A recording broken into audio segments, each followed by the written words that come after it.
Para mailan yun, Reverend Darwin, nga iso ka, tinod ka nga pare. Pag 5 minutes na or 10 minutes na akong pamatudaan, nga kamong mga Katoliko, nagsimbag matugkahoy. Kaya inyong ilan ang mga tao. Kaya barugin ko nga barganan nga wala. O dili tinod, musukol baka.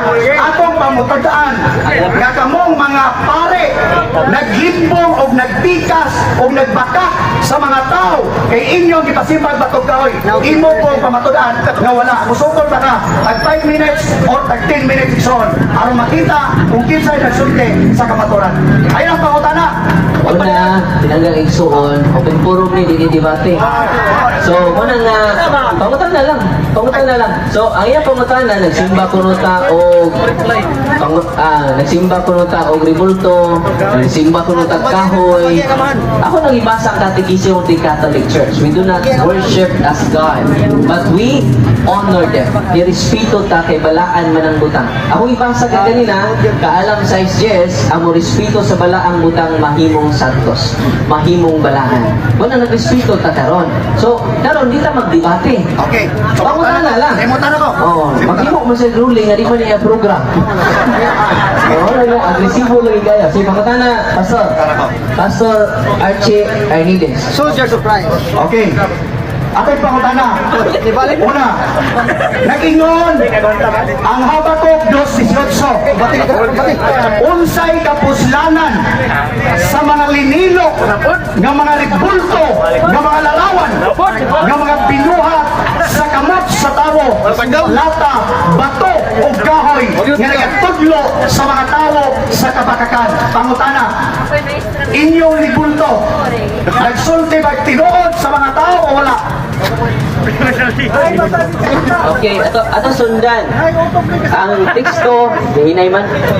Habakuk, ako mo sa 2:18. Di atong sundan, ato pinanggap ng iksoli sa kung utubag dayon, kaya atong tubagon, o atong basahon ang iyang teksto. Habakuk 2:18, basta no? Tala ba? Relax na. Ayaw may dadadaan ng inyong tantong-tantong, hindi may madala. Iwa may manginanglan man yun, kung mulakaw mo. Okay. Atong tarap, atong masahon na, masakpan na ron. Wala niya, masakpan niya. Kasi makakunon, no? Habakuk 2. Okay, ang usan, maglungag na po siya, ibalik din. Habakuk 2:18. Oh, unsay kapuslanan sa Diyos nga gibuhat lamang sa tao. Tinubdan kini sa mga baka, nganong saligan man sa tao ang amang nga Diyos nga iya rang binuhat. Okay? So unsay gibutang dinhi? Diyos, dili larawan sa santos. So, kuningon pa din ni Pastor Archie, na ayaw ka mo paghimo sa larawan sa mga santos, sakto ka. Amang na. Unya, o lagi, na may larawan mo sulti. Kana imong larawan, Diyos, sada, kaya di mo sulti. Inyong ribulto, inyong musulti. Unya, kana imong larawan, mo sulti na. O dili, ikaw mo na siya.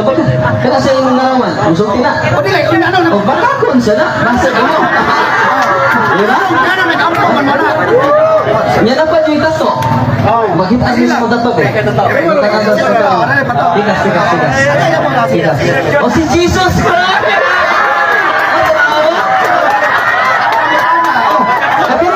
Kini mo? Ay, picture na mo. Si Jesus Christ ang nagin eh. Yan, makita na sa ko. Ini si Jesus Christ. Just eh. Ako ba ko na ha? Malawa ha? Ay, karon, bago na. Matod mo din sa 18, kung sa may kapuslanan nimo nga Diyos, binuhat lamang sa tao. So, kini, binuhat mo rin sa tao.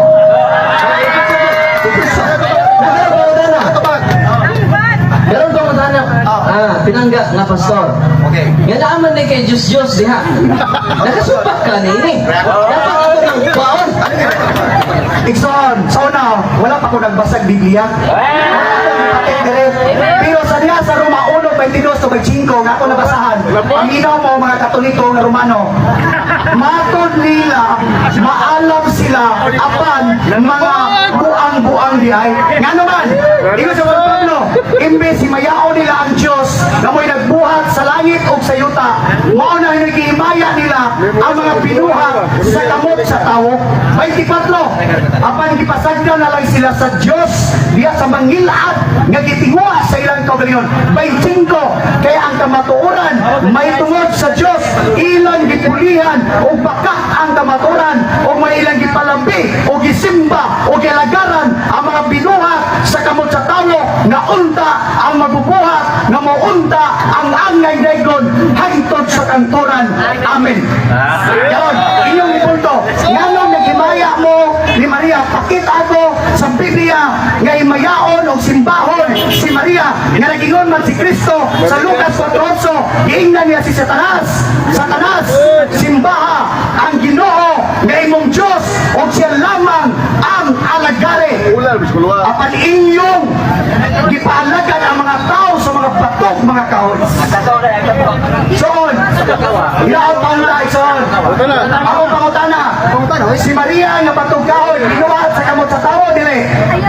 Salamat kayo. Mapil lagi ka na kay tato. Ang delikado ni nangatati nila yung tato. O nga, si Jesus Christ ka dyan. Tumapaka ng Ginoo. Dili lagi matuis. Na mismo, pastor na siya, doon na pa'y imahin ni Jesus Christ na sa iyang braso. No? Kung gusto nyo siya, iyan ang ipalangkat. Pero Diyos doon na. Matod pa niya. Wala nga, tinahanglan iyan ang langkaton. Parang, hindi siya maigo siya ang kaugalingong panabot. Kaya ang iyang kaugalingong panabot, bawal jud ang larawan. Yung saon man inaturon. Nga niya amas ang lawas. Agato, labaw pa ni, kinaamas ang lawas. Larawan jud sa atong Ginoong Yeso Kristo. So, base sa iyang pagsabot, siya rin nakasupa sa iyang kaugalingong pagtuludan. Amen? Ay, kadwa, apa Jod? Iya pa Jod, apa tiger? Grabe Jod. Diba ka Diyos Diyos? Kanya, takakon sa nato yung kadang pangutana. Ya, si Maria kuno, imagine naman natin Maria yung taon ng atong gihimo. Pero ang tinuod nga atong gisimba o gipasidunggan, dili nang larawan.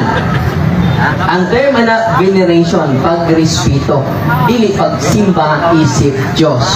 But atong yung teksto nga gigamit, Diyos man to. Meaning, ang larawan, giisip nga Diyos. Muna nahimo Diyos. Si Maria, na may katoliko nga nagatubang sa larawan ni Maria, mingon, ikaw Maria ha, Diyos ka nako. Naawa. Muna kung naa, manggani, ang paklo ng katoliko ha. Oh. Muna nga wa, Diyo'y katoliko nga butan.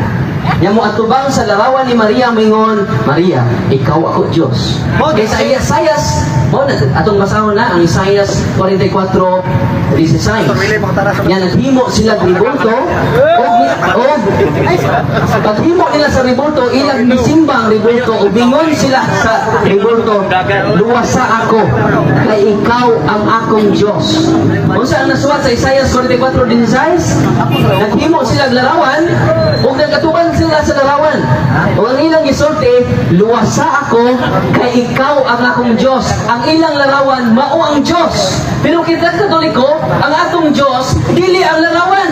Unsa ba itong pagampo? Amahan na mo sa sumbay. Anaa ka sa mga langit. Mo tamiyo, amahan na mo, naa ka sa larawan. Anaa sa mga langit. Musa, ang mga teksto nagigamit sa pinangga nga pastor, na mismo siya nakasupak siyang pagsabot, kaya na siya larawan o tato sa iyang braso. Oh, munang gili na makargas Katoliko, kaya larawas Katoliko, dili Dios. Larawan sa mga balaan o sa kaalam sa isjes ang nagatiman sa mga butang balaan isipon nga balaan. Busa kita mga Katoliko, bless kita. Kaya kita rin nagatiman sa mga butang balaan o ang nagatiman sa butang balaan isipon nga. Busa ka? Isipon nga. O nang daghang mga santos sa Katoliko. Sige sila pambuak sa mga larawan. Mga bright mo. Si Soldiers of Christ, mga butan man eh. Pero why na santos? Why na balaan? Kaya sige lagi bugal-bugal sa mga balaang butang. Na may Biblia na, teksto na, kaalam, science, yes. O karon kay, very good, si Pastor Willie na po.